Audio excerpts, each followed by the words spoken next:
আর আমাদের নবী মুহাম্মদুর রাসূলুল্লাহ সাল্লাল্লাহু আলাইহি ওয়াসাল্লামের উপরেও মানুষের হিংসা ছিল, ছিল না ছিল না কথা বলেন।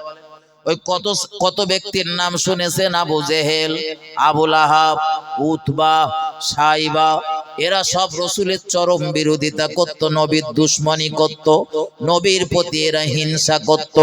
কিন্তু এরা নবীর প্রতি হিংসা করে আমার রসুলের কোনো ক্ষতি হয়নি, বরং ক্ষতি তো হয়েছিল তাদের। কাদের? যারা হিংসা করত তাদের। ও বাবাজি ভাই জানেনা, রসুলের একজন চাচার নাম আবু লাহাব। কোরআন শরীফের 30 পারা, সূরাটার নাম হলো সূরা লাহাব। মসজিদে কোরআন শরীফ রয়েছে, মিলিয়ে আসেন। বাড়ি যদি তাফসীরের কিতাব থাকে বাড়িতে গিয়ে চেক করে আসতে পারেন, হাসিবুর ঠিক বলছে না ভুল বলছে। মহান আল্লাহ বললেন তাব্বাত ইয়াদা আবি লাহাবিন ওয়া তাব, ধ্বংস হোক আবু লাহাবের হস্ত যুগল, এবং সে নিজেও ধ্বংস হয়ে গেছে। আল্লাহ বললেন আবু লাহাবের হাত দুটো ধ্বংস হোক, আর সে নিজেও ধ্বংস হয়ে গেছে। কিন্তু তাফসীর কারকরা বলছে কোরআনের এই সূরা নাজিল হওয়ার প্রায় 7 বছর অথবা 10 বছর পর আবু জেহেল ধ্বংস, আবু লাহাব ধ্বংস হয়েছে। এই সূরাটা নাজিল হবার কোন বর্ণনায় 7 বছর, আর কোন বর্ণনায় 10 বছর পরে। যদি বলেন হুজুর রাসূলের চাচা, যে বংশে নবীর জন্ম, সেই বংশের ব্যক্তি সম্পর্কে মহান আল্লাহ কোরআন শরীফে ধ্বংসের কথা বললেন কেন? আমার ভাই ও বাবাজিরা আমার, আরো দুটো কথা মাথায় ঢোকান। আল্লাহর নবী মুহাম্মদুর রাসূলুল্লাহ যখন কলেমার দাওয়াত দিচ্ছিলেন, রাসূলের এই কলেমার দাওয়াত দেওয়া বন্ধ করার জন্য আমার নবীর উপরে বিভিন্ন সময় বিভিন্ন রকম ভাবে আক্রমণ করা হয়েছে। কখনো রসুলকে গালি দেওয়া হয়েছে, কখনো রসুলকে মারতে যাওয়া হয়েছে, কখনো রসুলকে মারা হয়েছে, কখনো রসুল নামাজে সিজদাতে রয়েছে, উটের পচা নাড়ি ভুড়িগুলি আমার রসুলের কাঁধের উপরে স্কন্ধের উপরে চাপিয়ে দেওয়া হয়েছে, কখনো আমার নবীর গায়ে থুতু নিক্ষেপ করা হয়েছে, কখনো আল্লাহর নবী মুহাম্মদুর রাসূলুল্লাহর গায়ে ধুলো ছড়িয়ে দেওয়া হয়েছে, কখনো মুহাম্মদুর রাসূলুল্লাহকে নেস কাটা বলা হয়েছে, নির্বংশ বলা হয়েছে। কারণ আমার নবীর পুত্র সন্তানগুলো সব ছোটবেলাতে মারা যায়, কন্যা সন্তানগুলো বেঁচে ছিল। এজন্য কয়েকজন আমার নবীকে বলতো নেস কাটা, নির্বংশ বেড়ে। ও বাবাজি ভাই জানেরা, মহান আল্লাহ কোরআন শরীফের সূরা কাউসার অবতীর্ণ করলেন, যে সূরাটা মাঝে মধ্যে আপনারা পড়ে নিন না, আতাইনা কাল কাউসার। এই সূরাটার শেষ আয়াতে আল্লাহ এর প্রতিবাদ করলেন আর তাদের বললেন, আমার নবী নির্বংশ বা নিষ্কাটা বেড়ে নয়, বরং নির্বংশ নিষ্কাটা বেড়ে হলো তারা যারা নবীর নামে কথা বলে বেড়ায়। যারা নবীরে বলে নির্বংশ, আসলে নির্বংশ ওরা। আল্লাহ বলছেন আমার ভাই ও বাবাজিরা আমার, কখনো আল্লাহ রাসূলের খাদ্যের সঙ্গে বিষ প্রয়োগ করে রাসূলকে হত্যা করার ষড়যন্ত্র হয়েছে। ইহুদিরা তো আমার নবীকে একবার দুবার করতে করতে 82 বার মার্ডার করতে গিয়েছে, আর মহান আল্লাহ 82 বারই তার দয়ার নবীকে হেফাজত করেছে। শুধু এক ইহুদিরা এই ষড়যন্ত্র করেছে। এই রসুলের কলেমার দাওয়াত বন্ধ করার জন্য জিহাদের ময়দানে পর্যন্ত যেতে হয়েছে না হয়নি? রসুলের কলেমার দাওয়াত বন্ধ করার জন্য নবীকে জাদু করা হয়েছিল। জাদু জাদু জাদু বোঝেন? জাদু আবার অনেকে বিশ্বাস করে না। আপনারা বিশ্বাস করেন জাদু? বিশ্বাস করেন? জাদু আছে, জাদু আছে, জাদুর ক্রিয়া হয়, জাদুর ক্রিয়া হয়। খোদ রসুলের উপরে জাদু করা হয়েছিল। কার উপরে? আমার নবীর উপরে। না, আমার নবীর উপরে জাদু করলে রসুলের কোনো ক্ষতি হবে? হ্যাঁ, আপনি তো বলতেছেন না, কিন্তু দেখা যাচ্ছে রসুলের উপর যখন জাদু করা হলো, প্রিয় নবী সাল্লাল্লাহু আলাইহি ওয়াসাল্লাম 6 মাসের মতো, 1-2 দিন না, তাফসীরকারকরা বলছেন কোরআন শরীফের 30 পারা একদম শেষ যে দুটো সূরা, সূরা ফালাক আর সূরা নাস, 113 এবং 114 নম্বর সূরা, এই সূরা দুটো শানে নুজুল, এই সূরা দুটোর মানে যদি বাড়ি তাফসীরের কিতাব থাকে দেখে আসেন, আপনি বুঝতে পারবেন আমি কি বলতেছি। রাসূল করিম সাল্লাল্লাহু আলাইহি ওয়াসাল্লাম 6 মাসের মতো অসুস্থ ছিলেন। কতদিন? 6 মাস। কিসের কারণে বলেন দিন? জাদুর কারণে। রাসূলকে জাদু করা হয়েছিল আর রাসূল অসুস্থ হয়ে পড়েছিলেন। রাসূল করিম সাল্লাল্লাহু আলাইহি ওয়াসাল্লাম কোন কাজ করতেন ভুলে যেতেন, কোন কথা বলতেন ভুলে যেতেন, আলবোলাপানা। এখন একটা কাজ করে গেছেন, চলে গেছেন, আবার এসে সেই কাজটা করার জন্য আবার প্রস্তুতি নিচ্ছে। তিনি যে একটু আগে কাজটা করেছেন এটাই ভুলে যাচ্ছেন। জাদুর ক্রিয়া আছে, জাদুর ক্রিয়া আছে। আপনারা কি দেখেছেন না দেখেছেন জানি না, তবে আমি আমার জীবনে বহুবার দেখেছি ভাই জাদুর ক্রিয়া আছে। কত মানুষের দেখেছি খুব কষ্টের ভিতরে রয়েছে, খুব এসে অনুনয় বিনয় করতেছে, হুজুর একটু যা কিছু করে দেন। হ্যাঁ না, আমি তো তাবিজ কালাম করি, 6-7টা কথা করিনি, করা যায়, আমি করি, অনুমতিও আছে, কিন্তু তারপরেও করি। খুব বেশি বেশি হলে একটু হয়তো একটু কোরআনের আয়াত পড়ে একটু ফু দিয়ে দিতাম, ঝাড়ফুঁক, এটা রাসূলুল্লাহ করতেন, তো ঝাড়ফুঁক করে দিলাম। তো দেখা যায় আল্লাহ পাকের কি রহমত, সে মুসিবতের ভিতরে রয়েছে, কষ্টের ভিতরে রয়েছে।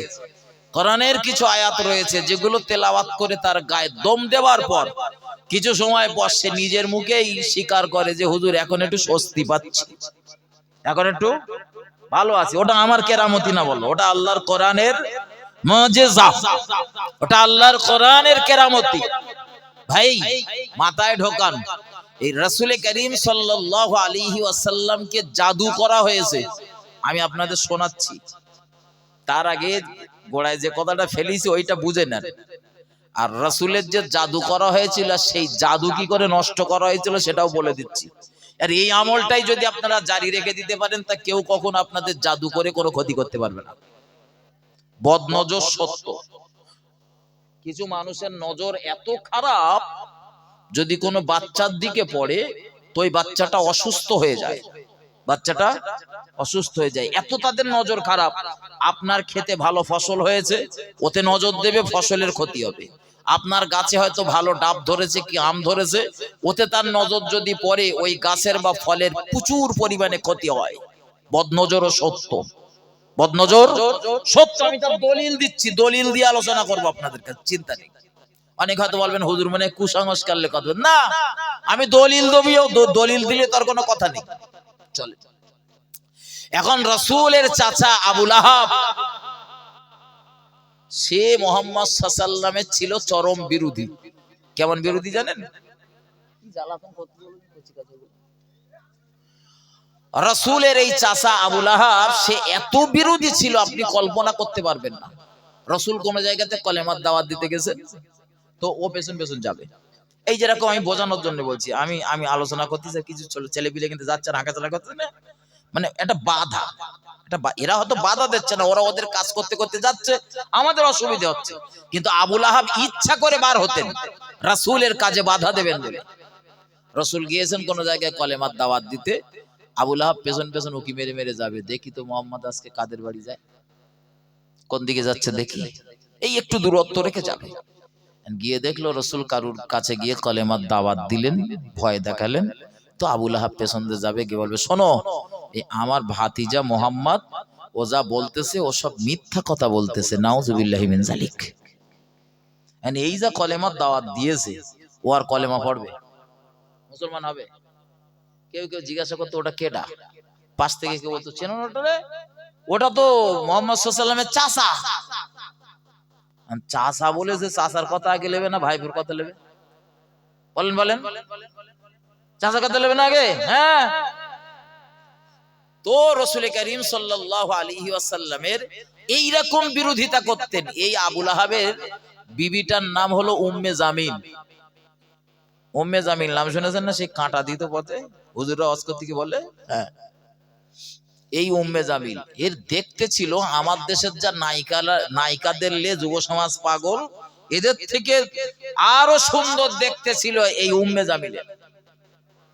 আর এই যে আবুল আহাব, আমার দেশের নায়কদের নিয়ে কেউ কেউ গর্ব করে, অমুক খানের এইরাম দেখতি, অমুক খানের মতন আমার চেহারা, এরকম বলে। তো সব খান টান সব হেরে যাবে আবুল আহাবের কাছে। এত তার দৈহিক সৌন্দর্য ছিল, লম্বা চওড়া সুঠাম দেহের অধিকারী, পাকামের মতো পরিষ্কার। মানে এক কথায় বলতে গেলে এই যে দুটো জুড়ি, আবুল আহাব আর উম্মে জামিল, এরা স্বামী আর স্ত্রী, কিন্তু একদম বিরাট সৌন্দর্য আবুল আহাবের যেমন ছিল, সৌন্দর্য উম্মে জামিলেরও ছিল। আর এমনি তো আল্লাহ কোরআন শরীফের ভিতরে বলেছেন, লাকাদ খালাকনাল ইনসানা ফি আহসানি তাকওয়িম। আল্লাহ সৃষ্টি সেরা করে, সৌন্দর্যমণ্ডিত করে মানুষ জাতিকে সৃষ্টি করেছেন। একটু মহব্বত করে বলুন সুবহানাল্লাহ। সূরা ৩, ওয়াত-তিন ওয়াজ-যাইতুন, শপথ তিন আর জাইতুনের, ওয়াতুরে সিনিন, শপথ তুরে সাইনার। তুরে সাইনা বলতে কোনটা জানেন? তুরে সাইনা একটা পাহাড়ের নাম। কোন পাহাড়টা জানেন? যে পাহাড়টাতে দাঁড়িয়ে নবী মুসা আলাইহিস সালাম আল্লাহর সঙ্গে কথা বলতেন। বলুন সুবহানাল্লাহ। এই মর্যাদাপূর্ণ পাহাড়টার শপথ খেয়ে আল্লাহ বললেন অতুরে সিনিন, এরপরে বললেন ওয়াহাদাল বালাদিল আমিন। আচ্ছা, এই যে আয়াতগুলো পড়তেছি আমি বানিয়ে পড়ি না তো, হ্যাঁ? কোরআন শরীফ আছে তো নাকি? দেখে চেক করে আসেন আমি ভুলভাল পড়তেছি কিনা। এখন এই ওয়াহাদাল বালাদিল আমিন, আল্লাহ শপথ করলেন ওই শান্তিপূর্ণ নগরীর। শান্তিপূর্ণ নগরীর কোনটা বলেন দিন? মক্কার হারাম শরীফ, কাবার চত্বর, ওই যে হারামের যে চত্বর, ওইটা। ওখানে যদি আপনার বাপের খুনিও ঘোরে আপনার সামনে, তা আপনি আপনার বাপের খুনিরেও একটা চর মারতে পারবেন না। যারা হজ করতে যায় জিজ্ঞেস করে দেখবেন, ওরা হজের কাজ শেষ হওয়ার পরেও এটা দম দেশ বাড়ি আসে। জিজ্ঞেস করে দেখবেন, আমি ভুল বলতেছি কি? ওদের জিজ্ঞাসা করবেন, ভাই তুমি সব কাজগুলো করেছো? তা বলবে হ্যাঁ। আর তারপরে এটা দিলে কেন? বলে বলা যায় না মাছি মশা মাছি, মশা বা মাছি নষ্ট কোন একটা মেরে ফেলেছে কিনা, বা আমার কোনো কাজের ভিতরে কোনো ত্রুটি হয়েছে কিনা, তার জন্য এটা দিয়েছি। তার মানে ওখানে যদি একটা মাছিও আপনার গায়ে বসে, ওই মাছিটাও আপনি মারতে পারবেন না, বড্ড জোর তাড়িয়ে দিতে পারবেন। এতটা শান্তিপূর্ণ জায়গা। ওই জায়গার কসম খেয়ে আল্লাহ বললেন লাকাদ খালাকনাল ইনসানা ফি আহসানি তাকওয়িম, আমি মানুষকে সৃষ্টি করেছি সৌন্দর্যমণ্ডিত করে, সৃষ্টি সেরা করে। একটু মহব্বত করে বলুন সুবহানাল্লাহ। এদের ভিতরে আবার এই যে আল্লাহ সব মানুষকেই সৃষ্টি সেরা করেছে, হয়তো কোন মানুষের দেখে কেউ বলে কেলে পাঁঠা, বলে না? বলে না? বলে না? কিছু কিছু লোকের দেখে বলে কেলে ফাঁটা। যেমন আমার আগে যিনি আলোচনা করছিলেন আমার ওস্তাদ, কেউ কেউ ওনারে বলে কেলে ফাঁটা বলে। তার মানে উনি কিছু কড়া কথাবার্তা, কিছু কড়া কথাবার্তা মাঝে মধ্যে বলে ফেলানো। হক ভাই হক, হক অনেক সময় তিতো হয় শুনতে, হক তিতো হয়। আমার ওস্তাদ বলে সবাই গাচ্ছে। কেউ কেউ হয়তো তারে কেলে ফাঁটা বলে, আমি তারে বলি ভাই কোরআনের আয়াতটা ভুলে গেছিস। আল্লাহ বলেছে সৃষ্টির সেরা, তুই কি বলতেছিস? বলেন বলেন। আমার ভাই ও বাবাজিরা আমার, ভুল আমাকে নেবেন না, ভুল আমাকে বুঝবেন না, আমার আলোচনা মাথায় ঢোকান। এই আবুল আহাব আমার রাসূলুল্লাহ চরম দুশমন ছিল, অথচ আপনারাই হুজুরদের মুখ থেকে শুনেছেন যে আল্লাহর নবীর যখন আগমন হয়েছিল, এই আবুল আহাব তার দাসীরে ডেকে বলেছিল, দাসী সকালবেলা তুমি এত সুন্দর একটা সংবাদ আমার কানে পৌঁছে দিয়েছো, উপঢৌকন স্বরূপ, পুরস্কার স্বরূপ দেওয়ার মতো হাতের কাছে এখন কিছু নেই। তাই আমি সংকল্প করেছি, নিয়াত করেছি, আমি তোমায় সম্পূর্ণরূপে আজাদ করে দিলাম। এক বিঘা জমি কিনতে গেলে যেমন টাকা পয়সার দরকার হয়, একটা দাস দাসী কিনতে গেলেও ঠিক ওই রকম টাকা পয়সার প্রয়োজন হয়। যে আবুল আহাব রাসূলের জন্মের খুশিতে এতটা খুশি হয়ে আনন্দিত হয়ে তার দাসীকে আজাদ করে দিয়েছিল, সেই আবুল আহাব আমার রাসূলের এত চরম দুশমন হলো কেন?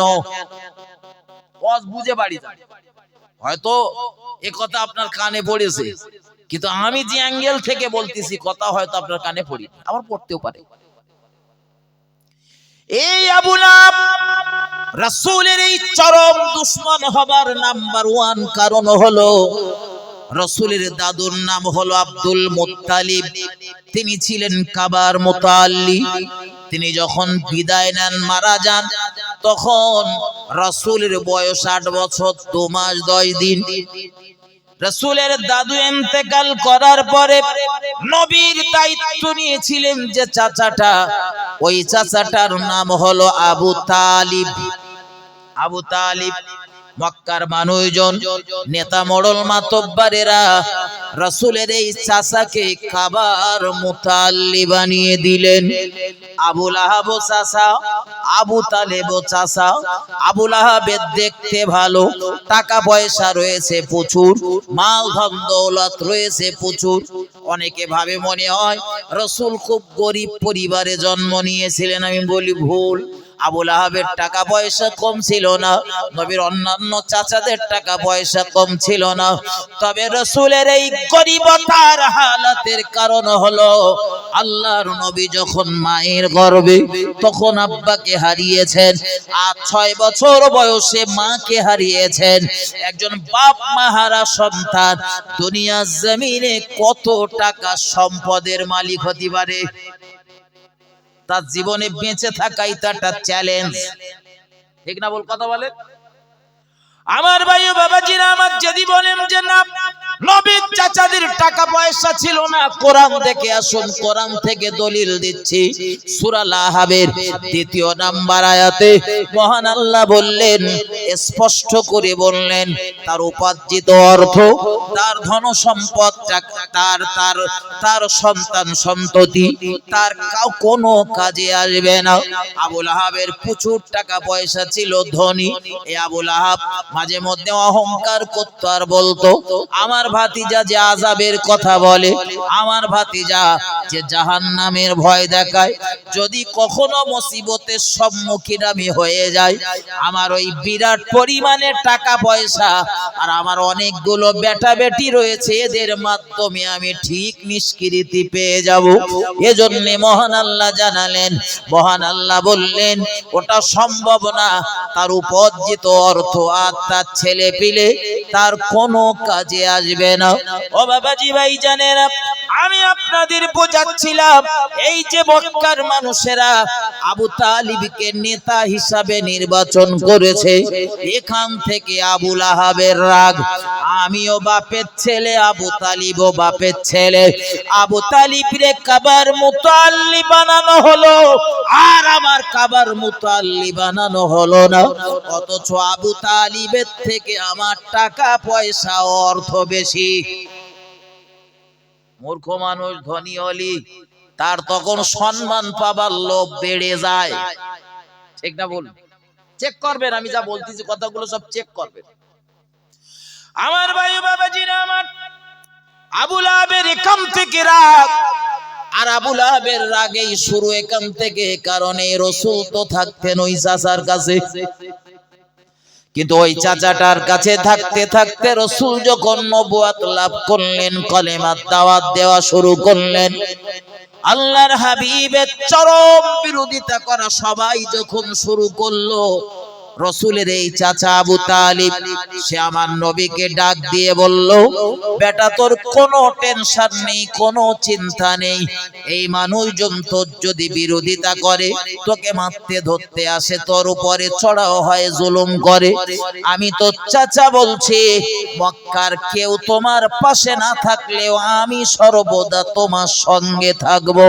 একটু মহব্বত করে বলুন সুবহানাল্লাহ, আরো জোরে বলুন সুবহানাল্লাহ। এই যে চাচা পাশে দাঁড়িয়েছে, এখান থেকে ওই চাচাটার আরো রাগ, বিরোধিতা করা শুরু করলো চরম ভাবে। আজ যেদিন কোরআনের আয়াতটা নাযিল হলো, ওয়ানজির আশিরাতাকাল আকরাবিন, মহান আল্লাহ তার নবীকে ডাক দিয়ে বললেন, হে নবী, আপনার নিকট আত্মীয়দেরকে ভীতি প্রদর্শন করুন, ভয় দেখান।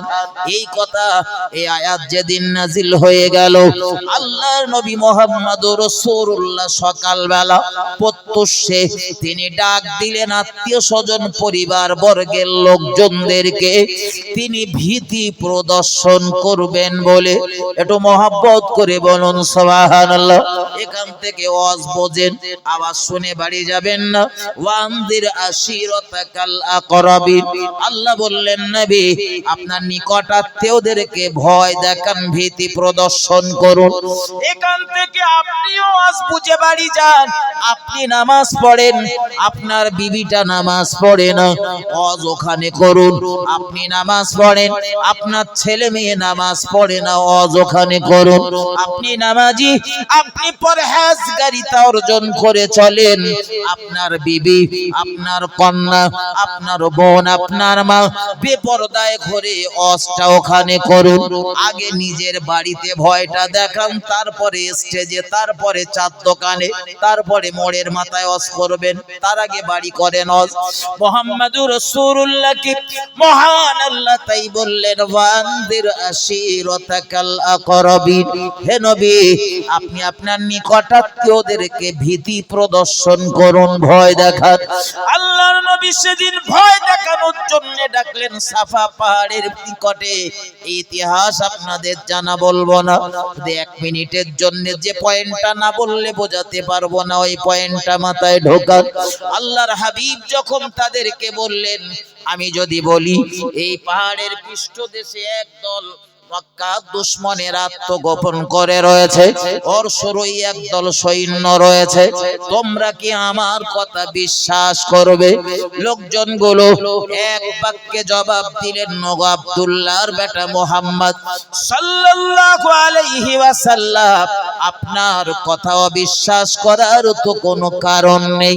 কারণ সুদীর্ঘ 40 বছরের জিন্দেগিতে আমরা দেখেছি আপনি কখনো ওই মিথ্যা কথা বলেননি। এজন্যই তো রাসূলের উপাধি নবুয়ত লাভ করার আগে as-সাদিক, সত্যবাদী। কোরআন শরীফের ভিতরে মহান আল্লাহ মিথ্যাবাদীদের সম্পর্কে হুঁশিয়ারি দিয়েছেন, লানাতুল্লাহি আলাল কাযিবিন, মিথ্যাবাদীদের উপরে আল্লাহর লানাত, আল্লাহর অভিসম্পদ। এজন্য রাসূল কি নবুয়ত লাভ করার আগে আর কি নবুয়ত লাভ করার পরে মুহাম্মাদুর রাসূলুল্লাহ কখনো কোনো মিথ্যা কথা বলিনি। আরো জোরে বলুন সুবহানাল্লাহ। আল্লাহর হাবিব নবুয়ত লাভ করেছিলেন 40 বছর বয়সে। এখান থেকে তিনি নবী, এর আগেও তিনি নবী, পরেও তিনি নবী। কিন্তু বন্ধু, রাসূলের উপরে দায়িত্ব অর্পণ করা হয়েছিল 40 বছরে। প্রশ্নটা এই জায়গায়, হুজুর একটু বলবেন কি 40 বছর বয়সে যদি নবী হন, এই 40 বছরের আগে নবী কোন ধর্মের অনুসারী ছিলেন? কোন ধর্মের অনুসারী ছিলেন? 40 বছরে নবী, শেষ 23 বছরটা নবুয়তি জিন্দেগি, তিনি মুসলমানদের নেতা। কিন্তু প্রথম 40 বছর কোন ধর্ম পালন করতেন? আমার ভাই ও বাবাজিরা আমার, আল্লাহর হাবিব কি মহান আল্লাহ 40 বছর বয়সে নবুয়ত দান করেছিলেন। কিন্তু বিগত পিছনের এই 40 বছর আল্লাহর হাবিব সাল্লাল্লাহু আলাইহি ওয়াসাল্লাম হযরত নবী ইব্রাহিম আলাইহিস সালামের ধর্মের অনুসারী ছিলেন। আরো জোরে বলুন সুবহানাল্লাহ। আমার ভাই ও বাবাজিরা আমার, ভুল আমাকে নেবেন না। মুহাম্মাদুর রাসূলুল্লাহ যখন এই কথাগুলো বললেন, মক্কার মানুষেরা তারা জানাল আপনি মিথ্যা কথা বলেন না। আল্লাহর নবী মুহাম্মাদুর রাসূলুল্লাহ সাল্লাল্লাহু আলাইহি ওয়াসাল্লাম তাদের কাছে এবার কলেমার দাওয়াত দিলেন, ভীতি প্রদর্শন করলেন, ভয় দেখালেন, আযাবের ভয় দেখালেন। সামনে যারা ছিল আমার নবীকে গালমন্দ করতে করতে চলে যাচ্ছিল। নবীর চাচা আবু লাহাব, সে তো একটা পাথর কুড়িয়েছে, মোটা ধরনের একটা পাথর কুড়িয়ে নিয়েছে, ওটা আমার নবীর দিকে ছুঁড়ে মেরেছে আর বলল, মুহাম্মদ সকাল সকালবেলা তুমি এজন্য ডেকেছো, ও মুহাম্মদ তুমি ধ্বংস হও। আল্লাহর নবীর মনটা মলিন হয়ে গেল, নবীর চোখের কোণাতে পানি জমে গেল। আল্লাহ, বড় অল্প বয়সে আমি মাকে হারিয়েছি, আর বাপের মুখ আমি কখনো দেখিনি। চাচাদের তত্ত্বাবধানে আমি লালন পালন হয়েছি। সেই চাচাদের ভিতর থেকে কেউ যখন আমার ধ্বংসের কথা বলে, আমার বড় খারাপ লাগে। খারাপ লাগাটাও স্বাভাবিক। রাসূলের মনটা বলে, আমার আল্লাহ কোরআনের আয়াত নাযিল করলেন, জিবরাইল জলদি করে দুনিয়ায় চলে যাও। নবীর চাচা আবু লাহাব আমার নবী ধ্বংসের কামনা করেছে, বদদুয়া করেছে। বদদুয়া করা ঠিক না, বদদুয়া করা ঠিক না। রাসূল বলেছেন, আপনি যদি কোনো মানুষের জন্য বদদুয়া করেন, ওটা মহান আল্লাহর দরবারে পৌঁছানোর সময় আসমানের সব দরজাগুলো লক হয়ে যায়, আটকে যায়। আপনার বদদুয়াটা উপরে আটকে যায়, ঘুরতে ঘুরতে আবার জমিনের দিকে নেমে আসে। আপনি যার জন্য বদদুয়া করেছেন, সে যদি বদদুয়ার উপযোগী হয় তার উপরে গিয়ে পড়ে, আর সে যদি উপযোগী না হয় তখন বদদুয়াটা আপনি নিজে করেছেন আপনার ঘাড়ে এসে পতিত হয়। এজন্য বদদুয়া করবেন না। ও বাবাজি ভাইজানেরা, আল্লাহর নবী মুহাম্মদুর রাসূলুল্লাহ সাল্লাল্লাহু আলাইহি ওয়াসাল্লাম, সোনার নবী রাসূলুল্লাহর চাচা আমার নবীর জন্য বদদুয়া করলেন। মুহাম্মদুর রাসূলুল্লাহ কিছু বললেন না, চুপ হয়ে গেলেন। কিন্তু জবাব দিয়ে দিলেন, আমার আল্লাহ জিবরাইলকে পাঠিয়ে দিয়ে, জিবরাইল জলদি করে চলে যাও, আমার নবীর বুকের যন্ত্রণাটা দূর করে দাও। এ জিবরাইল জলদি করে যাও, আমার নবীকে শোনাও, তাব্বাত ইয়াদা আবি লাহাবিন ওয়া তাব, ধ্বংস হোক আবু লাহাবের হস্ত যুগল, এবং সে নিজেই ধ্বংস হয়ে গেছে। রাসূলের ধ্বংসের হওয়া কথা বলেছেন, আর আল্লাহ বললেন আবু লাহাব ধ্বংস হয়ে গেছে। আবু লাহাব তখনও কি ধ্বংস হয়েছে? বোঝেন, তখন আবু লাহাব ধ্বংস হয়নি। এর 7 বছর অথবা 10 বছর পরে ধ্বংস হয়েছিল। এই আবু লাহাবের উপরে কোরআনের এই আয়াত যখন, এই সূরাটা যখন অবতীর্ণ হলো, তার ছেলে পিলেদের নিয়ে, তার বিবিকে নিয়ে টোটাল সূরাটা যখন নাজিল হয়ে গেল, আবু লাহাবও যেমন রাগান্বিত হয়ে গেল, আবু লাহাবের বংশধর যারা তারাও রাগান্বিত হয়ে গেল। আবু লাহাবের বিবিটা তো সে আরো রাগান্বিত। স্বামীর নামে কিছু বললে বিবিরা সহ্য করে না, দেখবেন এটা খেয়াল করে। ও বন্ধু, আপনার বিবির সামনেও যদি আপনার নিয়ে কেউ কোনো বিরূপ মন্তব্য করে, দেখবেন হুটো পাটা ঝগড়া বাঁধিয়ে দেবে। আমার লোকে তুমি বলবা কেন?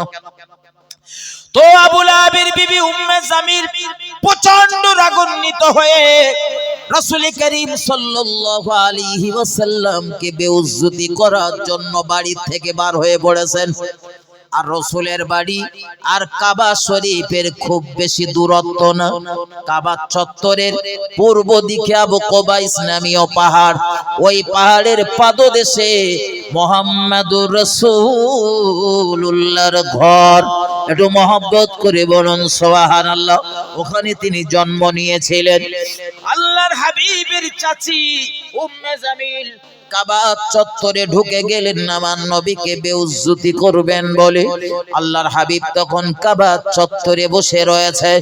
রাসূল আমার তখন তার প্রিয় সাহাবা আবু বকরের সঙ্গে বিভিন্ন কথাবার্তায় আলোচনায় ব্যস্ত। ঠিক ওই সময়ে আবু লাহাবের বিবি কাবা চত্বরে ঢুকতেছে। হযরত আবু বকর বলেন, ইয়া রাসূলুল্লাহ, ইয়া হাবিবাল্লাহ, হুজুর ওই দেখেন, তাকিয়ে দেখুন আপনার চাচি আসতেছে রাগে গড়গড় করতে করতে। মনে হয় আপনার সঙ্গে বেউজ্জতি করবে। হুজুর আপনি একটুখানি উঠুন কাবার চত্বরে, কাবার ওই দিকটাতে চলে যান যাতে সে আপনার দেখতে না পায়। আল্লাহর নবী বললেন, আবু বকর চিন্তার কারণ নেই, পর্দার ব্যবস্থা হবে। একটু মহব্বত করে বলুন সুবহানাল্লাহ। দেখা গেল রাসূলের জবানের কথা কেমন সত্য, একটু পরেই সেটা প্রমাণ হয়ে গেল। আবু লাহাবের বিবি কাবা চত্বরে ঢুকেছেন, রাসূলের প্রিয় সাহাবা হযরত আবু বকরকে গিয়ে জিজ্ঞাসা করছেন, ও আবু বকর, তোমার সেই বন্ধু মুহাম্মদ কোথায়? তোমার বন্ধু মুহাম্মদ কোথায়? রাসূল কোথায় রয়েছে তখন? বলেন বলেন। একই জায়গা, সামনে আবু বকরের সামনে। আর ওখানে এসে উম্মে জামিল জিজ্ঞাসা করতেছে, ও আবু বকর, তোমার বন্ধু মুহাম্মদ কোথায়? সে আবার স্বামীর নামে কবিতা আবৃত্তি করেছে, কবিতা রচনা করেছে। হযরত আবু বকর বললেন, ওটা তো রাসূলের কথা নয়, আমার নবী যে কবি নয় যে কবিতা রচনা করবে। ওটা আমার নবী আবৃত্তি করিনি, ওটা হলো কোরআনের আয়াত, ওটা হলো ওহী, ওটা কোরআনের একটা অংশ। আবু লাহাবের বিবি উম্মে জামিল রাগে গড়গড় করতে করতে আবু বকরকে বললেন, আবু বকর ঠিক, ওটা মুহাম্মদ বলিনি। তিনি গড়গড় করতে করতে চলে গেলেন, অথচ মুহাম্মদুর রাসূলুল্লাহকে দেখতে পেলেন না। আরো জোরে বলুন সুবহানাল্লাহ। হযরত মুহাম্মদুর রাসূলুল্লাহ যেই বলেছিলেন পর্দার ব্যবস্থা হবে, পর্দার ব্যবস্থা হয়েছে। এজন্য রাসূল যেদিন হিজরত করছিলেন, রাতের অন্ধকারে গুহার ভিতরে লুকালেন। সকালবেলা দুশমনেরা খুঁজতে খুঁজতে গুহার মুখের কাছে হাজির, একদম মুখটার কাছে। একবার গুহার দিকে নজরটা দিলেই দেখতে পাবে আবু বকর আর আমার রাসূলকে। আবু বকর তাই নবীকে বলছিলেন, ইয়া রাসূলুল্লাহ, ওরা একবার পায়ের দিকে তাকালেই আমাদের দেখতে পাবে। আমার নবী বলছিলেন, আবু বকর ভয় পেও না, চিন্তা করো না, আমাদের সঙ্গে আমার আল্লাহ রয়েছে। ওরা তন্ন তন্ন করে খুঁজলো, কিন্তু পায়ের দিকে ফিরে তাকালো না। আর পায়ের দিকে যদিও ফিরে তাকায়, আল্লাহ পর্দার ব্যবস্থা করে দিয়েছেন, ওরা দেখতেও পেল না। একটু মহব্বত করে বলুন সুবহানাল্লাহ। ও বাবাজি ভাই জানেন, আল্লাহর হাবিবের চাচা চাচি, চাচাতো ভাই, তারা সকলেই রাগান্বিত হয়ে গেল। কোরআনের এই সূরাটা নাজিল হওয়ার পর দেখা গেল রাসূলের দুজন চাচাতো ভাই, আবু লাহাবের অনেকগুলো ছেলে, তার ভিতরে দুজনের নাম হলো উতবা আর উতাইবা। দুটো ছেলের নাম, একটার নাম উতাইবা আর একটার নাম উতবা। এই দুটো ছেলের সঙ্গে আমার রাসূলুল্লাহর দুজন কন্যার বিবাহ হয়েছিলেন। দুটো কন্যার বিবাহ হয়েছিল।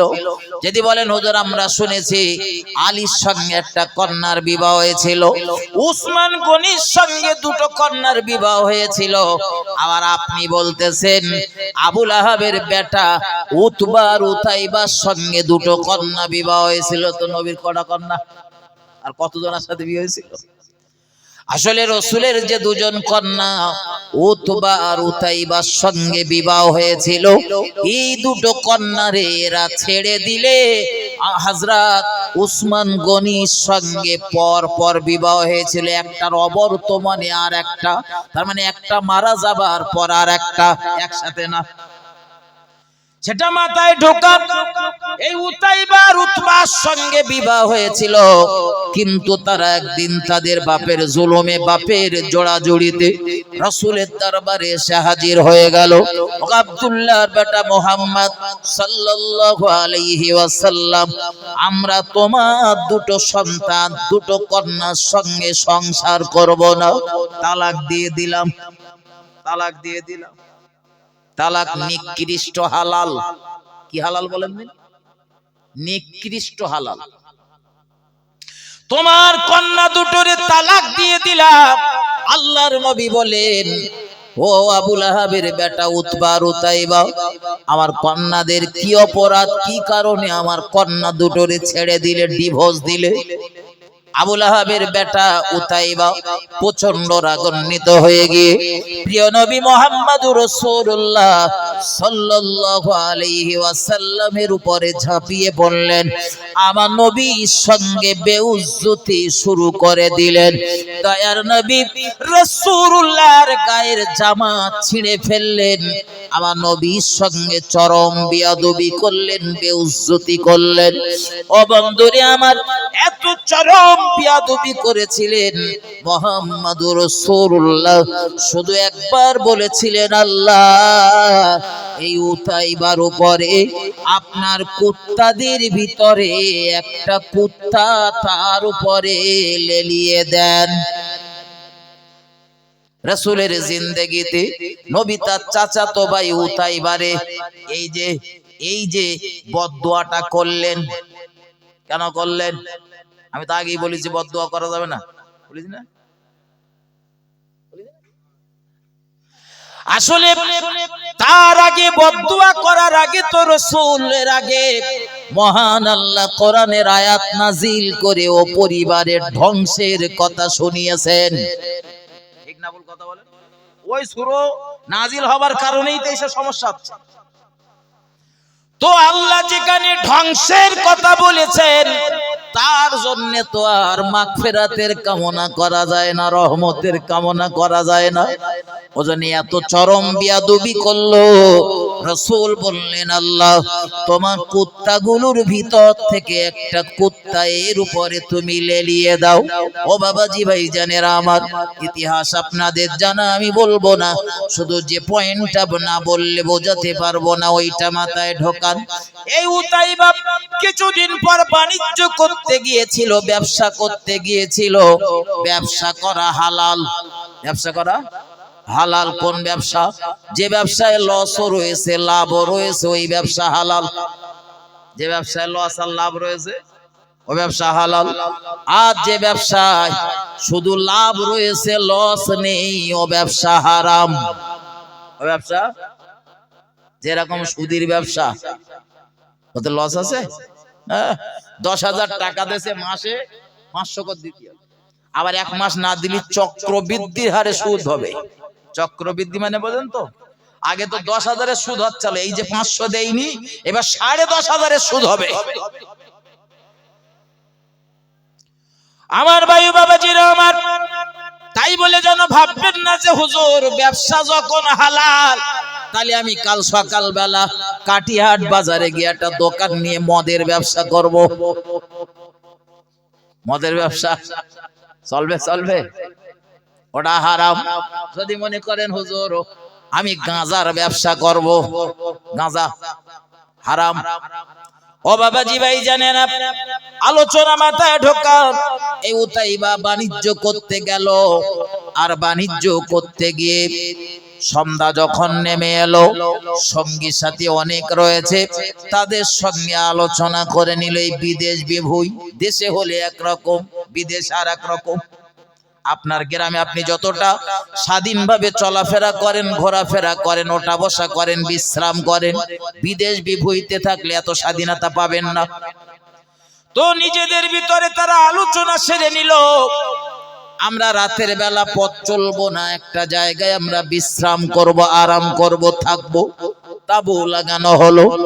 যখন তাবু লাগানো হচ্ছিল, দেখা গেল ওই তাবুর অদূরে একটা নেকড়ে বাঘ ঘোরাফেরা করতেছে। নেকড়ে বাঘ বাঘ।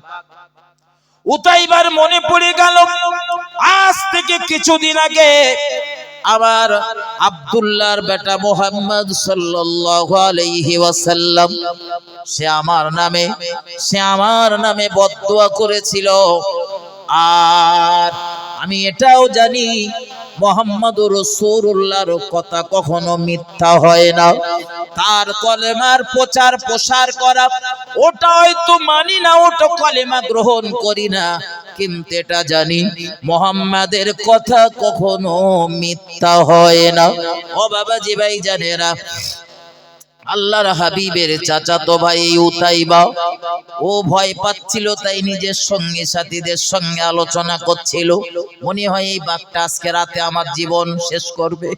সঙ্গী সাথী যারা ছিল তারা বলছিল, হুজুর কি ভাই, আপনার কোনো চিন্তা নেই, সঙ্গে আমরা এত মানুষ রয়েছে, আপনারে একা বিপদে আমরা ফেলবো না, কোনো ক্ষতি আপনার হবে না। লোকে তো রয়েছে অনেকে, একটা তো বাঘ যখন তখন পাকড়াও করে ফেলতে পারবো, বাঘটারে শেষ করে দিতে পারবো। আর সব থেকে ভালো হয়, আপনার যখন এত ভয় লাগতেছে, আমরা আমাদের যত মাল সামান রয়েছে সমস্ত মাল সামান গুলো এক জায়গায় টাল করে দেব, উঁচু করে দেব। ওই উঁচু মালের স্তূপের উপরে আপনি ঘুমাবেন, বিশ্রাম করবেন, আরাম করবেন খাটের মতো। আর আমরা ওই মালের চতুর্দিকে গোল হয়ে বিশ্রাম করব। সুতরাং ক্ষতি যদি করে বাঘ এসে আমাদের করবে, আপনার নাগাল পাবে না। তাতেই রাজি হয়ে গেল। সকালবেলা সন্ধ্যাবেলা যখন এই অবস্থা দেখলেন, আবুল আহাবের বেটা উতাইবা সে সংকল্প করছিল, সে বলছিল তার সঙ্গীদের সঙ্গে, মুহাম্মাদুর রাসূলুল্লাহর কত ক্ষমতা, মুহাম্মদ সাল্লাল্লাহু আলাইহি ওয়াসাল্লাম মক্কায় রয়েছে, সেখান থেকে আমার শেষ করে ফেলছে। ও বাবাজি ভাইজানেরা, ভুল আমাকে নেবেন না, কিন্তু দেখা গেল রাত যখন আর একটু গভীর হয়েছে, সবাই যখন আরামের বিছানায় আরাম করছে, আল্লাহর হাবিব সাল্লাল্লাহু আলাইহি ওয়াসাল্লামের চাচাতো ভাই আমার নবীর সঙ্গে চরম দুশমনি করেছিল, বিয়াদবি করেছিল যে ছেলেটা, ও ঘুমাচ্ছে এই উঁচু টালের উপরে, মালের স্তূপের উপরে। রাত গভীর হয়ে যাওয়ার পর দেখা গেল বাঘটা আস্তে আস্তে এসেছে, মালের চতুর্দিকে যারা রয়েছে তাদের চেক করে দেখতেছে এইটা কিনা, কারণ আল্লাহ তো দায়িত্ব দিয়েছে একজনের, সবার তো নেবে না। চেক করতে করতে দেখা যাচ্ছে যেটা দায়িত্ব পড়েছে সেটা নিচেই নেই। এটা সন্ধ্যাবেলা দেখলাম ওটা ওখানে ঘোরাফেরা করতেল, এখন রাত্রির বেলা দেখতেছি এখানে নিয়ে দলেনি, ব্যাপার কি? এক লাফ দিয়ে উপরে উঠেছে, দেখি ওই মালের উপরে কি রয়েছে ওই জায়গাটায়, দেখি মালের স্তূপের উপরে যেই না উঠেছে, উঠে দেখলো এখানে রয়েছে উতাইবা। আর উতাইবার সঙ্গে এমন নক্কারজনক ব্যবহার করলো, জনমের মতো নবীর সঙ্গে বেউজ্জতি করার সাথ জনমের মতো তার মিটিয়ে দিল। আরো জোরে বলুন সুবহানাল্লাহ, ভক্তি ভরে দরুদ আল্লাহুম্মা সাল্লি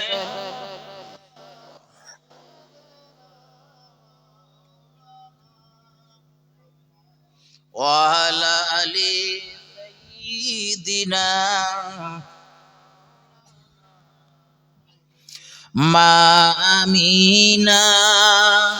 মুখ দেখিয়া বলে মুহাম্মদ,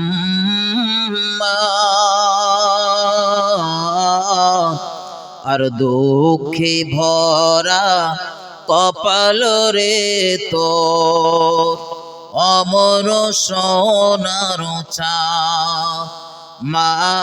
মায়ামিনার দুটি চোখে অশ্রু ঝরে পড়ে, আর বিশ্ব নবী এতিম হয়ে এলো আমার কোলে।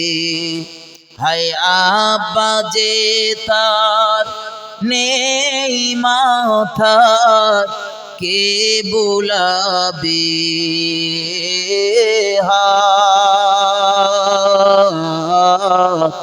আর দুঃখে ভরা কপাল রে তোর, অমর সোনার চাঁদ।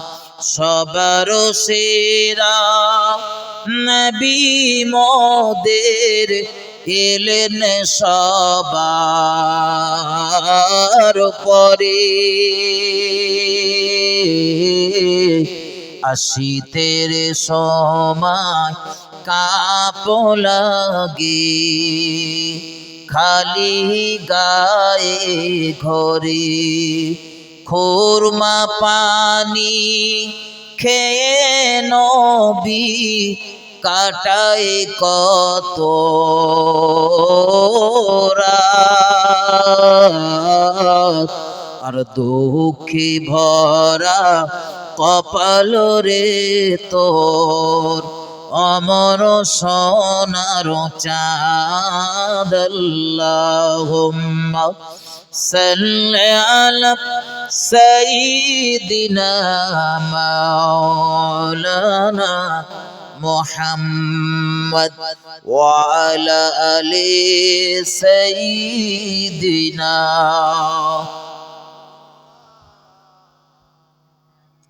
আমার ভাইজানেরা, ঠান্ডা মাথায় বুঝুন, তাহলে রাসূলের সঙ্গে দুশমনি করলো, রাসূলের উপরে হিংসাত্মক নীতি নিয়ে যারা চললো, তার ভিতরে দুজনের কথা বলেছি। আর একটা কথা বলি, আমি আমার মূল আলোচনাতে ঢুকবো ইনশাআল্লাহ। আমার বন্ধু যে কটা কথা বোঝানোর জন্য এতটা সময় আপনাদেরকে বিরক্ত করেছি, মাথায় ঢোকা। আল্লাহর নবী মুহাম্মদুর রাসূলুল্লাহর চাচাতো ভাই এইভাবে গেল, আমার নবীর সঙ্গে বেয়াদবি করেছিল। চাচিটা ও আমার নবীর সঙ্গে কম দুশমনি করতো না। প্রতিদিন রাতের বেলা স্বামীর কানে কূটবুদ্ধি দিত, ব্রেনে প্রতিদিন তারে উত্তেজিত করতো ভাতিজার বিরুদ্ধে। সকাল হলে চাচাও লেগে যেত ভাতিজার পিছনে, প্রতিদিন তার পিছনে লেগে যেত। এই নবীর চাচিমাটা, তার একটা অভ্যাসের কথা কোরআনের এই সূরার ভিতরে মহান আল্লাহ উল্লেখ করেছেন। সে হলো কাষ্ঠ বহনকারিণী, কাঠ বয়ে আনা নারী। সে একদিন কাঠের বোঝা মাথায় করে, অনেকগুলো কাঠ বোঝা করে নিয়ে মাথায় করে বাড়ির পথে ফিরছিলেন। আমি আপনাদের শোনাচ্ছিলাম কোরআন শরীফের সূরা লাহাবের কথা। মহান আল্লাহ রাসূলের চাচা আবু লাহাবের ধ্বংসের কথা বলেছেন। তো মহান আল্লাহ আবু লাহাবকে ধ্বংস করে দেখিয়ে দিয়েছিলেন। যে বছর মুহাম্মদুর রাসূলুল্লাহ বদরের যুদ্ধ করেছিলেন, সেই বছরে বদরের যুদ্ধে রাসূল জয়লাভ করলেন। মক্কার বহু কাফেররা মারা গেল, নেতা গোছের গুলো বেশি গেল, যারা মোড়ল ছিল ওইগুলো আগে গেছে। আবু লাহাব তো যুদ্ধে যায়নি। আবু লাহাব নিজের পক্ষ থেকে একটা লোক পাঠিয়েছিল, যা আমার ভাতিজার বিরুদ্ধে যুদ্ধ করে আয়। কিন্তু যুদ্ধে যে শোচনীয় ভাবে পরাজয় হয়েছে, এটা শোনার পরে বদরের যুদ্ধের 5-6 দিন পর আবু লাহাব অসুস্থ হয়ে গেল, কুষ্ঠ রোগ হলো, সমাজে প্রচার হয়ে গেল তার ছোঁয়াচে রোগ হয়েছে। ছোঁয়াচে রোগ, আর ছোঁয়াচে রোগ বলেছে মানে ধারে পাশে আর কেউ যাবে। করোনার সময় তো দেখা গেছে, আমরাও কত মানি, কোন সুস্থ মানুষ মারা গেছে, প্রচার হয়ে গেছে করোনা, তো জানা যায় আর লোক নেই। ঠিক না বল কথা বলে? গোসল দেবার লোক নেই, তার কাফন পরানোর লোক নেই। ওই পিরিয়ডে বহু মানুষ ফোন করেছে, হুজুর আমার বাপ মারা গেছে, গোসল দেবার লোক নেই। আমাদের বঙ্গনুর পত্রিকার যে ম্যানেজার কিছুদিন আগে বলতেছিলেন, মাওলানা তরিকুল ইসলাম, বলে হাসিবুর ভাই ওই করোনার পিরিয়ডে, এমনি পিরিয়ডে কখনো কারোর গোসল দেয়নি, কিন্তু করোনার পিরিয়ডে যতই কম হোক 7 মানুষের গোসল দিতে হয়েছে। মানে এখান থেকে ও ফোন করে, ওখান থেকে ফোন করে, কারুর তো খুঁজে পাওয়া যায় না, বাধ্য আমাদের জাতি হয়। অবন্ধু, আমি আপনাদের যেটা বোঝাচ্ছিলাম মাথায় ঢোকান। এই আবু লাহাব অসুস্থ হয়ে গেল, এতটা অসুস্থ হয়ে গেল তার পরিবার বর্গের মানুষেরাও তার সঙ্গে দুর্ব্যবহার করতে শুরু করেছে। বাড়ির ওই যে নোংরা ফেলা, আবর্জনা ফেলার জায়গাটা ওখানে ফেলে দিয়ে রেখেছে, জীবিত অবস্থাতে খোঁজ খবর নেয় না। ওই যে সূরা লাহাবের 2য় আয়াতে মহান আল্লাহ বলেছেন, তার উপার্জিত অর্থ, তার সন্তান সম্পত্তি তার কোনো কাজে আসবে না। তার জ্বলন্ত প্রমাণ আল্লাহ দেখাচ্ছেন। আবু লাহাব ওই স্তূপের উপরে মারা গেল, বেশ কয়েকদিন হয়ে গেল, তারপরে মারা গেল। মারা যাবার পরেও 3 দিন ধরে ওই জায়গায় পড়ে রইল, পচে দুর্গন্ধ হচ্ছে, কারণ আগে তো গায়ে ঘা হয়েছে, আবার মারা গেছে আজ 3 দিন, দুর্গন্ধ বার হচ্ছে। এলাকার লোকজন, আশেপাশের লোকজন আবু লাহাবের বেটা বেটিদের ডেকে বলল, পরিবারের লোকজনকে ডেকে বলল, তোর বাপটারে কি আম শক্ত বানাবি, ওরাটা যে কোনো ব্যবস্থা কর, লাইন কর। তো আবু লাহাবের বেটা বেটিরা কিছু দাসেদেরকে ডাকলেন, বোঝানোর জন্য বলছি, আমার দেশে আমরা হসপিটাল বা মর্গে দেখেছি, যারা লাশের কাজ করে ওদের ডোম বলা হয়, ডোম। এই ডোমেদের ডাকা হলো লাশের কাজ করানোর জন্য। আবু লাহাবের বেটা বেটিরা ডেকেছে, টাকার বিনিময়ে আবু লাহাবের লাশটা কবরস্থ করা হবে, যেহেতু পচে গেছে। আবু লাহাবের ছেলে পেলেরা বলল, শোনো, টাকা যা লাগবে দেওয়া যাবে, মাল যা লাগবে দেওয়া যাবে, তবে খবরদার আমার বাপের লাশের গায়ে আমরা হাত দেবো না, আমরা হাত দেবো না। সূরা লাহাবের 2য় আয়াত। আল্লাহ তো বলি দেশে তার উপার্জিত অর্থ আর তার সন্তান সন্ততি তার কোনো কাজে লাগবে না, কোনো উপকারে আসবে না, তো ছেলে পিলেরা হাত দেবে? কথা বলেন। এজন্য আবু লাহাবের বেটা বেটিরা রাজি হলো না। আর আবু লাহাবের ইন্তেকালের, তার মারা যাবার পরে তার দেহটা যখন পচে দুর্গন্ধ হচ্ছিল, 3 দিন পর ডোমেদের দ্বারা তার লাশটা মাটি চাপা দেবার ব্যবস্থা করা হলো। কিন্তু ডোমেরা বলছিল, শোনো আবু লাহাবের বেটারা, তোমরা যখন হাত দেবে না আমরাও হাত দেবো না, তোমাদের বাপ, তোমরা হাত দেবো না আমরা হাত দেবো, লাশ তো তোমাদের, তোমরা হাত দেবো না আমরা হাত দেবো, নিশ্চয়ই কোন ব্যাপার আছে। কত হাতে পায়ে পড়া হলো, টাকা কিছু বেশি লাগে দেওয়া হবে, এর একটা ব্যবস্থা করে দাও। তারা তখন বেঁকে বসলো আর বলল, শোনো, টাকা তো বেশি দেওয়া লাগবে, পরিশেষে তাও মাথায় রাখো, তোমাদের লাশের গায়ে আমরা হাত দেবো না, একটা কবর মতো খুঁড়বো, গর্ত মতো খুঁড়বো, আর লাঠি বাঁশ কাঠ দিয়ে গুঁতো দিয়ে দিয়ে ঠেলে ঠেলে ঠেলে ঠেলে গুঁতো মেরে মেরে যেন তেন প্রকারে কবরের ভিতরে ফেলে দিয়ে মাটি চাপা দেব, যদি পারো তো আমরা আসি, নাইলে গেলাম, চললাম। আবু লাহাবের ধ্বংস হচ্ছে, আবু লাহাবের বেটা বেটিরা রাজি হয়ে গেল। আবু লাহাব আমার নবীর চরম দুশমনি করছিল, রাসূলের সঙ্গে চরম বেয়াদবি করত, আল্লাহর নবীর প্রতি ছিল তার চরম হিংসা। মুহাম্মদ সাল্লাল্লাহু আলাইহি ওয়াসাল্লাম কলেমার দাওয়াত দিতে গেলে ও পিছন পিছন যেত আর বলতো, আমার ভাতিজা মুহাম্মদ যে কথাগুলো বলছে ওগুলো মিথ্যা কথা, সে ধর্মত্যাগী, ধর্মদ্রোহী। আর রাসূলকে লক্ষ্য করে পাথর ছুঁড়ে মারার জন্য আমি পূর্বেই বলতেছিলাম, যেদিন কোরআনের আয়াতটা নাজিল হয়েছিল, ওয়ানজির আশিরাতাকাল আকরাবিন, আল্লাহ বলছিলেন, হে নবী, আপনার নিকট আত্মীয়দেরকে আপনি ভীতি প্রদর্শন করুন, ভয় দেখান। এই ভয় দেখাতে গেলেই রাসূলকে লক্ষ্য করে পাথর নিক্ষেপ করেছিলেন। আমার আল্লাহ সূরা লাহাব অবতীর্ণ করে হুঁশিয়ারি দিয়েছিলেন আবু লাহাবের, তাব্বাত ইয়াদা আবি লাহাবি ওয়া তাব, ধ্বংস হোক আবু লাহাবের হস্ত যুগল, এবং সে নিজেও ধ্বংস হয়ে গিয়েছে। ও বাবাজি ভাই জানেরা, আবু লাহাবের শরীর সমাধি হলো, আবু লাহাব ধ্বংস হলো, নবীর সঙ্গে বেউজ্জতি করেছে, নবীর প্রতি হিংসাত্মক নীতিতে চলেছে, আল্লাহর নবীকে নিয়ে হিংসা করেছে। আমার নবীর কোনো ক্ষতি হয়নি, কিন্তু মহান আল্লাহ দুনিয়ার মানুষগুলোরে দেখিয়ে দিয়েছে, রাসূলের সঙ্গে যারা দুশমনি করেছে তাদের চরম পরিণতি এই দুনিয়ার জমিনে কি হয়েছে সেটাও মানুষকে দেখিয়েছে। ও বাবাজি ভাইজানেরা, ভুল আমাকে নেবেন না, ভুল আমাকে বুঝবেন না, এগিয়ে চলুন। আমি আপনাদের গোড়ায় বলতেছিলাম, হিংসার কারণে রাসূলের উপরে কখনো কখনো এমন জুলুম করা হয়েছে, আল্লাহর নবীকে প্রাণী মারার ষড়যন্ত্র হয়েছে।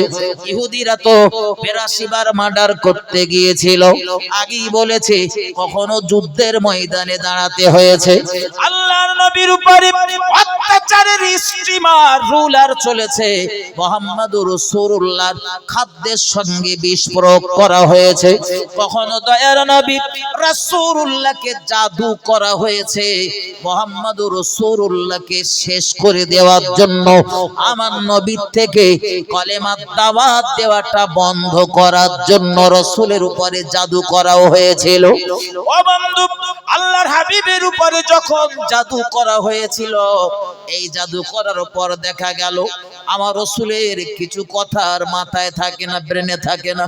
একটু আগে কি কাজ করেছেন সেটা আর মনে নেই। জাদুগ্রস্ত যারা হয় তাদের দেখবেন এই সবগুলো দেখা দেয়।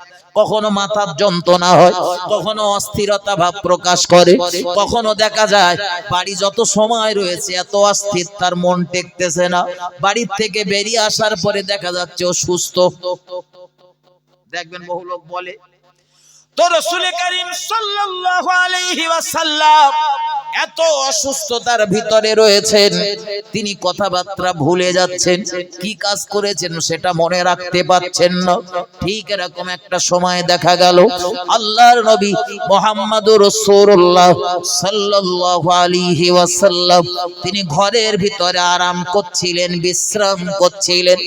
এমন অবস্থায় আল্লাহর নবীর পায়ের কাছে একজন ফারিস্তা দাঁড়িয়ে গেল, আর মাথার কাছে আর একজন ফারিস্তা দাঁড়িয়ে গেল।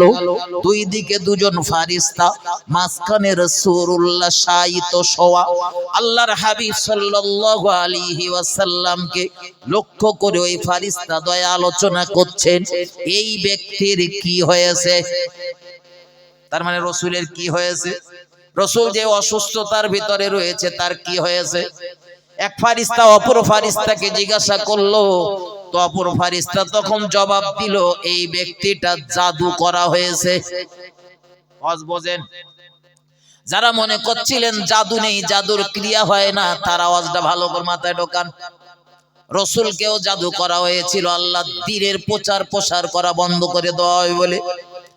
আল্লাহর নবী মুহাম্মদুর রাসূলুল্লাহ সাল্লাল্লাহু আলাইহি ওয়াসাল্লাম সম্পর্কে এই যে মন্তব্য, এই যে বক্তব্য, বুখারী শরীফের ভিতরে হাদিসটা রয়েছে। হাদিসটা বর্ণনা করেছেন রাসূলের প্রিয়তমা বিবি আমাদের আম্মা জান আয়েশা সিদ্দিকা রাদিয়াল্লাহু তাআলা আনহা হাদিসটা বর্ণনা করেছেন। আমার ভাই ও বাবাজিরা আমার, আল্লাহর হাবিবের এই পার কাছে একজন ফারিস্তা, মাথার কাছে একজন ফারিস্তা। এক ফারিস্তা জিজ্ঞাসা করলেন, লোকটার কি হয়েছে বা এই ব্যক্তিটার কি হয়েছে। জবাব এলো, লোকটার জাদু করা হয়েছে। কোথায় জাদু করা হয়েছে, কিসের মাধ্যমে। আবার জবাব দেওয়া হলো, একটা পুরাতন চিরুনি আর মাথার চুল দ্বারা।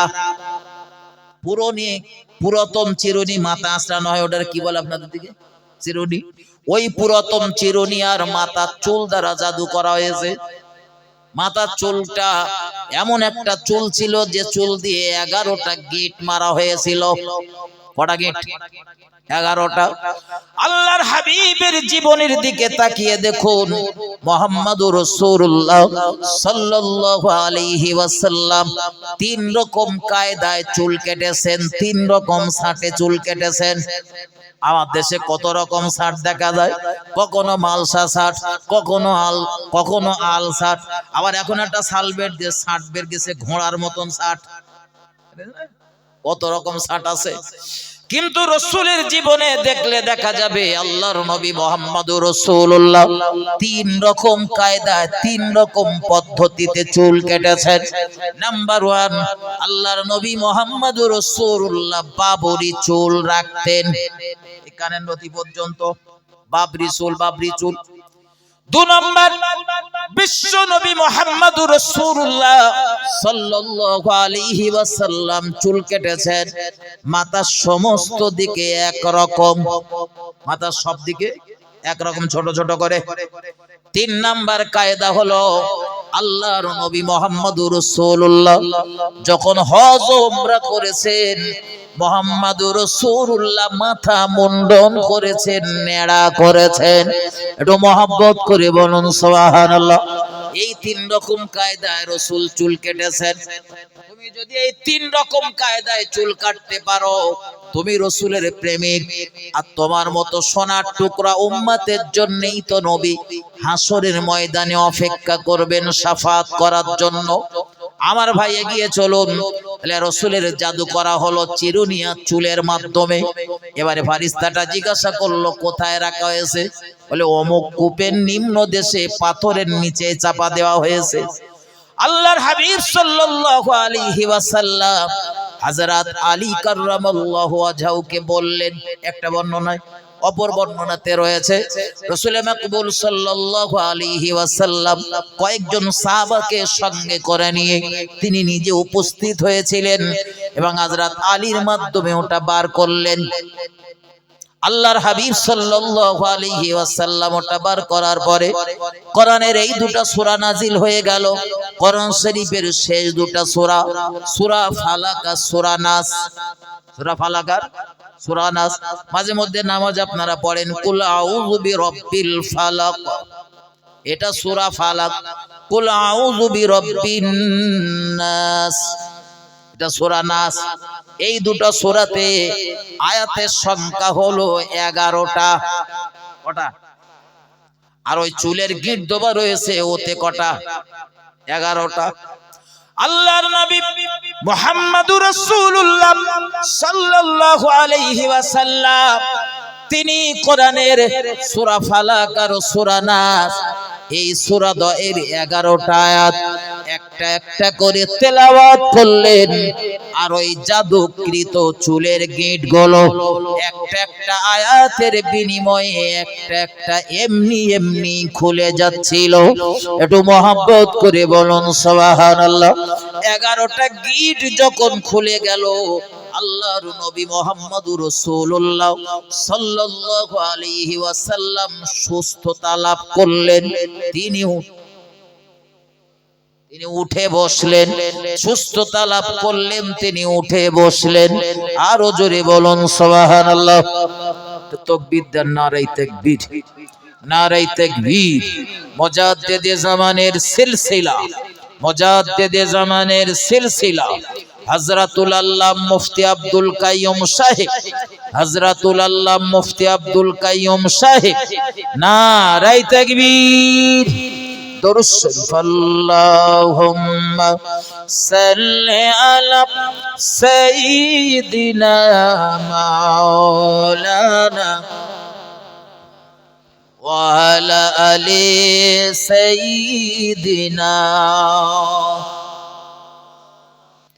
গাছে চিনিল নবীজিকে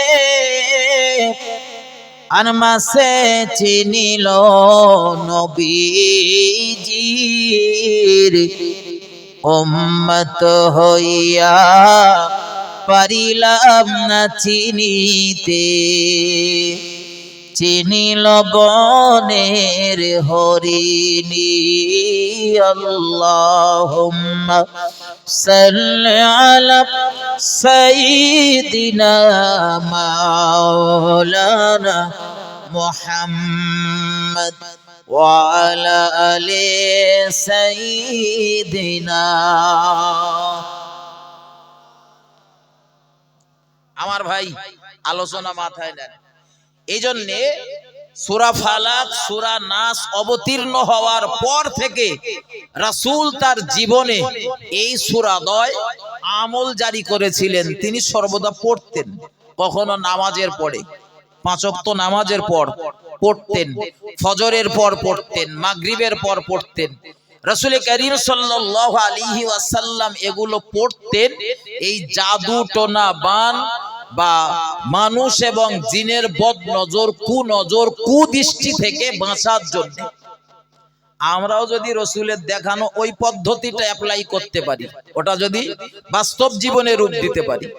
আপনি যদি 5 ওয়াক্ত নামাজ পড়েন আলহামদুলিল্লাহ, যারা পড়েন না ফাঁকি মারেন তাদের বলতেছি ভাই নামাজটা পড়বেন। আর যারা ফাঁকি মারেন বারবার বলতেছি ভাই নামাজটা পড়ুন, নামাজ ছাড়া না নিষ্কৃতি পাবেন না। যদি আল্লাহ দয়া করেন আলাদা ব্যাপার, যদির কথা বাদ দেন। যদি আল্লাহ দয়া না করে কি হবে সেইটা ভাবেন। আমার ভাই এগিয়ে চলুন। তো রাসূল করিম সাল্লাল্লাহু আলাইহি ওয়াসাল্লাম যেমন এগুলো তেলাওয়াত করতেন সূরা ফালাক সূরা নাস, আমরাও জাদু টোনা বান বা মানুষ এবং জিনের বদনজর কুনজর থেকে বাঁচার জন্য ভাই ফজরের নামাজের পর 3 বার করে পড়লেন সূরা ফালাক সূরা নাস সূরা ইখলাস, মানে যেটা কুল আল্লাহ সূরা, যেটা আপনারা কুল আল্লাহ হিসেবে জানেন। বা এর সঙ্গে ভালো হয় আর একটা যদি কুলিয়া 4 কুল মানে আর সূরা ফাতিহা এগুলো যদি পড়েন তো আপনার অনেকটা লাভ হবে। কি লাভ হবে? জাদু টোনা বান এই সমস্ত কিছু থেকে আপনি হেফাজতে থাকবেন, আপনার কেউ ক্ষতি করতে পারবে না। খুব ভালো হয় 5 ওয়াক্ত নামাজের পড়ে পড়লে ভালো হয়। জি, চেষ্টা করবেন এটা জীবনে আমলি জিন্দেগি বানাবেন। আমি গোড়ায় বলতেছিলাম ভাই, যে পৃথিবীর জমিনে হিংসা নিয়ে কেউ কখনো সফল হতে পারেনি। আর হিংসা এমন একটা রোগ যার পেয়ে বসেছে, তার জীবনটাকে ধ্বংসের দিকে ঠেলে দিয়েছে। তার জীবনের আমলগুলো, নেক আমালগুলো সবকিছু বরবাদ হয়ে যাবে এই হিংসার কারণে।